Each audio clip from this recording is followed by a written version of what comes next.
দাদাদের ছেড়ে এই সবুজ শ্যামল বাংলাদেশে এসে বসবাস শুরু করছি। আহ কি শান্তি।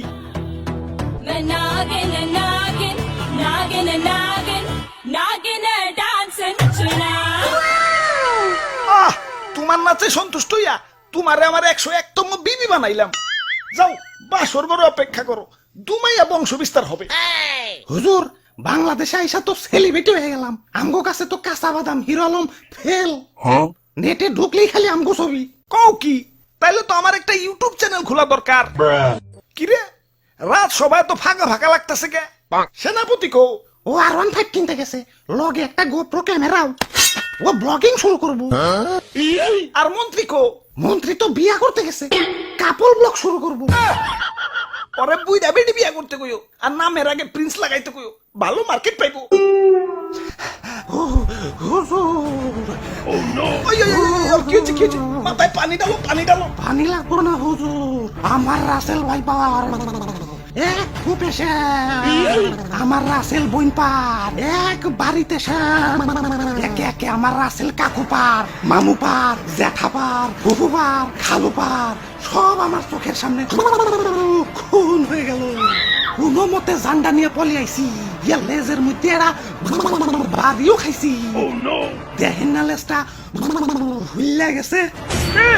এত বড় স্পর্ধা আমার রাসেল ভাইপারদের হত্যা করে, ওরে আমি শুলে চড়াবো।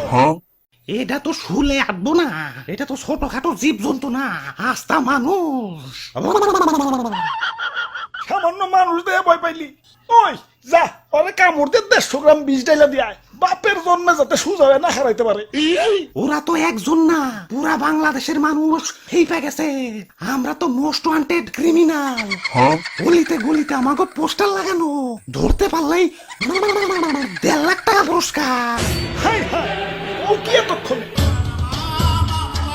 হুজুর এইমাত্র খবর পাইলাম মন্ত্রী সাহেব বিয়ার আসরে বউ সুদ্ধা খুন হয়েছে, আর সেনাপতি R15 সহ আটক হয়েছে। তাও রামগো উপরে তো খেপছে কে? দেশে তো আরো সাপ আছে, অগরতে তো মারে না। সামান্য 150 জনের একটা গ্রুপ নিয়ে বাংলাদেশে আইছি, বংশ বিস্তারই করা পারতাছি না, এর মধ্যে সব শেষ দিয়ে দিতেছে। না এভাবে চলতে থাকলে তো বংশ নির্বংশ হয়ে যাবো। হুজুর ফেসবুকে ভাইরাল হওয়ার পর থেকে আমাকে মৃত্যুর হারারও বাইরে গেছে। বাংলাদেশের 1.5 বছরের বাচ্চাও এখন আমাকে চিনে, মানুষের সামনে পড়লেই খেল খতম। কি এলাকায় নতুন নাকি? আসো পরিচিত হই, আমি ধরা সাপ। মানুষ আমার তেমন কিছু কয় না, খুব নিশ্চিন্তে জীবন কাটাইতাছি। যাই খিদা লাগছে, একটা ব্যাং ধরি গে। কিরে ও কি কয়ে গেল? হুজুর ধরা সাপরে কেউ মারতে চায় না, ও বলা প্রাণী তো মাফ করে দেয়। ওই বুদ্ধি একটা পাইছি, বাইসা থাকতে হইলে ধরা সাপ হইতে হইব। মানে মানে কিছুই না, আমাকে প্লাস্টিক সার্জারি করতে হইব। যাও এটা দক্ষ রং মিস্ত্রি ডাইকে নিয়ে হোক।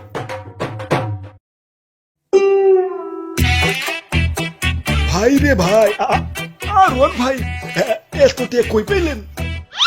এটা কি পুরস্কার পুরস্কার পুরস্কার? রাসেলস ভাইপার ধরিয়ে দিতে পারলেই 1.5 লক্ষ টাকা পুরস্কার। আপনারা রাসেলস ভাইপার ধরছেন নাকি? এত বড় সাহস আপনার? আব্বে হালায়, বুদ্ধি থাকলে সাহস লাগে না। এই যে দেখো এগুলা কি? জঙ্গলে যাই এটা ধরা সাপ ধরে লই, রং সং করে রাসেলস ভাইপার বানিয়ে দিই, বাস ডুপ্লিকেট রাসেলস ভাইপার জমা দিয়ে কসকসা পুরস্কার নিয়ে আহি। সিম্পল। বাবা বাবা, সাবাস সাবাস। ভাই ভাই ভাই, আমার একটা আইফোন কিনতে হইব ভাই, চলেন না ভাই আর একটা ধরা সাপ ধরে নিয়ে আহি। এমন ভাবে রিকোয়েস্ট করতেছো মনে হইতাছে রাসেলস ভাইপার ধরবার কইতাছো। ধরা সাপই তো, লেটস গো।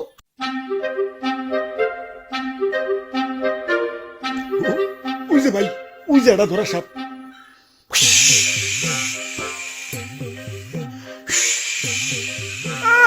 সাল নাই কুত্তার বাগানাম হয়েছে ধরা সাপ, আবার ফস ফস করে। চুপ ভাই, কেমন না দিল আমার বাড়িতে ভাই, ছোট ছোট দুটা বাচ্চা ভাই। আরে ধরা সাপের কামড়ে কিছু হয় না। হাসানি? হ হাসা। তাহলে ভাই আপনি একটা কামড় খান। এই যে নাও খাইলাম। ঠিক আছে ভাই, এবার রং করেন। হ আগে ভালো করে মুছ ছালাও, ময়লা টয়লা থাকতে পারে, ভালো করে ঘষো। বিসমিল্লাহ।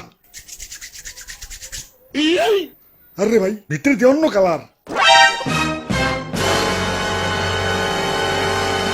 বাইসা থাকতে হইলে আমাকে প্লাস্টিক সার্জারি করতে হইব। যাও এটা দক্ষ রং মিস্ত্রি ডাইকে নিয়ে হোক।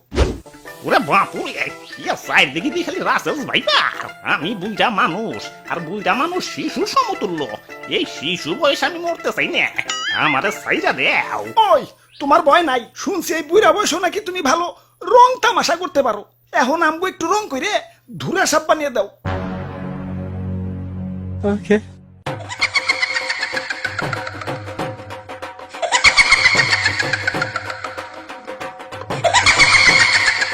তে কাম হইছে এটা তো ধুরা সাপ না কে রাজানি রং কইরা ধুরা সাপ বানিয়ে দিছে खत्म bye bye tata goodbye गया